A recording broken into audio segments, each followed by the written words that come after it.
doesn't look good though. Yeah. One more flip of the tiles and we'll leave Charlie's tile guy to do his thing.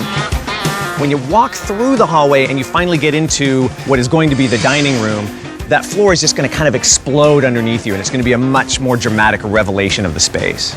That's one project underway. On to the next. Woo! Daniel's plan here is to remove all built-in seating and make the fire pit larger and more functional. All right, we got to get these things out of here. Oh, jeez.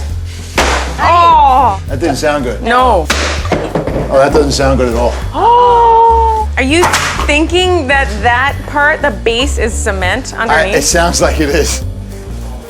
Oh! If that's cement under there, it's gonna take us hours. Maybe days. All right, now comes the moment of truth. Touch your fingers. Oh! You know what's under there? Concrete. Whoa! This may be all night and tomorrow concrete breaking operation. So this is kind of like one thing after another is holding us back. And this isn't a chip and gun, this is a jackhammer operation. And now we have to break this news to Daniel. This is 3 yards of concrete chopping, dude. And listen, you know what would be great? Yeah? If you went and made A swimming pool? all this one level, Yeah. and I poured concrete in here.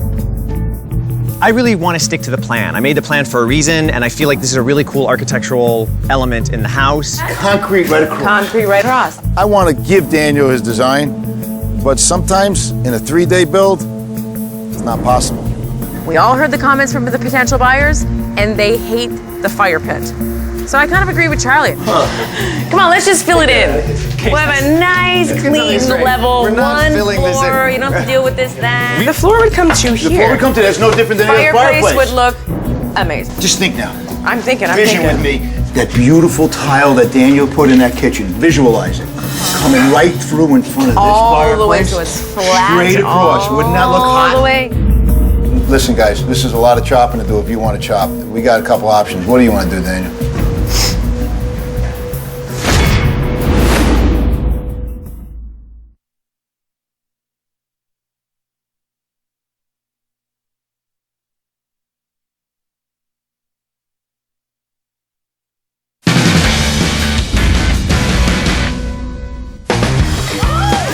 To make way for a big new design, we began the day with taking everything out of Patricia's home. Touch your fingers.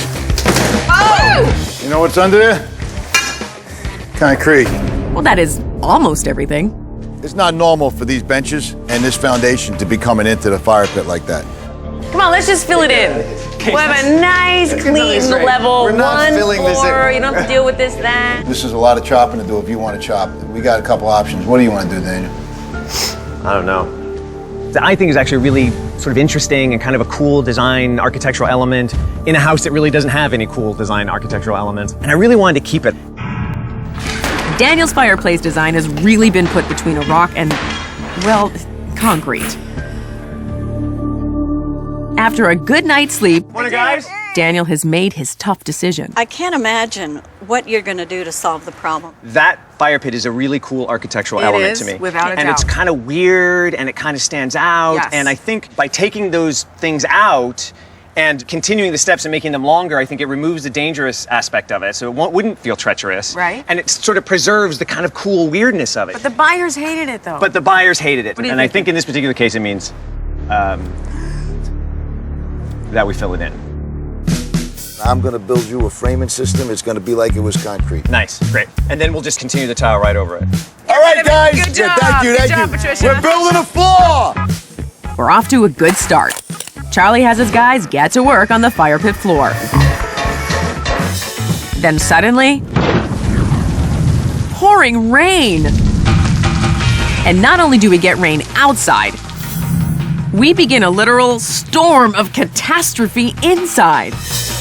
My electrician's cutting for the lighting. He cuts through a 1/2-inch copper pipe. Copper pipe has water in it. It's raining in the kitchen now. George, shut off the water to the house. Go do it now, please. Don't they have something that finds where the water is, just like a stud finder for electric? Yeah, we do. It's called a hole saw, and the electrician was using that. He found it really well. You know, there comes a time when there's a problems, and there's so many of them between the mold and the water and the air conditioning vent. You just sit there and you get beat up so much, you just take it. Nothing's easy. Are you going to be able to get it all done in time, Charlie? We have holes in the ceiling, holes in the water pipes, and they're not going to finish my Monday. I can't see it happening. Enter Daniel and the utter despair and disbelieving sarcasm. There's either a water pipe or there's like a concrete foundation up in there. One of those two things. I got to move your light fixture. We moved it once already because there's this joist here. I moved it to here, but over here was a plumbing pipe. So I'm curious to see, there's probably like a big, like a 220 electrical circuit over here. Yeah, right. If you go any further that way, there's a nuclear reactor. All right, sarcasm aside, we'll just need to repair the pipe and adjust the lights accordingly. Here, over more. Let's center them and then go 4 inches this way, I'll center. With Charlie set on Daniel's bright idea, it's time to talk cabinets. You've got another problem, Charlie. Yeah. Daniel's plan called for removing the soffit. Unfortunately, it's solid cement. Now our cabinets are 6 inches too wide to fit on the wall. The cabinets I have, I can't use, and I can't install. You have a problem. The good thing is I can solve them sometimes. I'm a little concerned that they're not going to get the job done on time. This is too much for me. Between that crisis, this crisis, that crisis. With this house, I've got more than my own set of unique problems.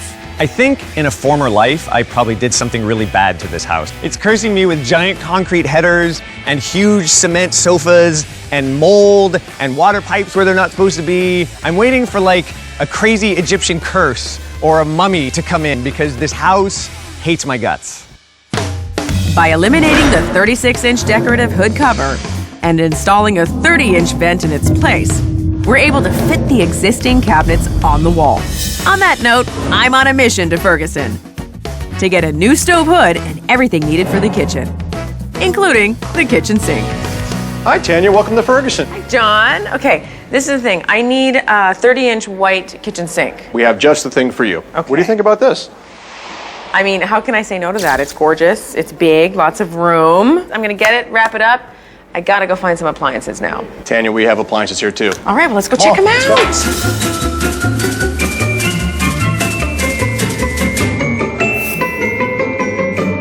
Tanya, what do you think about these Frigidaire stainless appliances? Woo! Oh, how can I not like it? Nice size dishwasher. Hidden controls? Very nice. Gorgeous stove. Ooh, ooh, ooh. I think Patricia's gonna love it. So, let's get this whole thing. Okay. You think it's gonna fit in my car? I think we'll deliver it. All right. Okay. Back at the house, we're making steady progress on the new tile. And it turns out the air conditioning leak is a fairly easy fix. We just needed to move the duct a few inches. Outside, we're busy with construction projects. All of our previous snafus mean the budget is tight. What are we putting together, buddy? We're making a coffee table because we have a big old house to furnish and we're completely out of money. So I'm just gonna make them a real simple coffee table and we're gonna do a cool finish on it to make it kind of beachy and cool. Is that the theme of this house, beachy? The feeling I want to bring to this house is a sort of relaxed sophistication. So generally those two things, you don't do those together, right? You either do something really sophisticated and upscale or you do something really kind of chill. But I want to bring those two together in this house. And that to me feels like an upscale beach vibe, which I think is perfect for this neighborhood. All right. You look busy. Hey. Need help with anything? I am We're super here. busy. Ready to help. Yeah, I do. You know what? I have a great project for you guys, actually. All right, cool. Come right over here. Come look at these guys. Oh, come on. Okay, so I have these great bar stools. We thought by first staining and then painting these chairs yesterday, we were done. Apparently not. Now we gotta sand them to give them a more chill and relaxed look.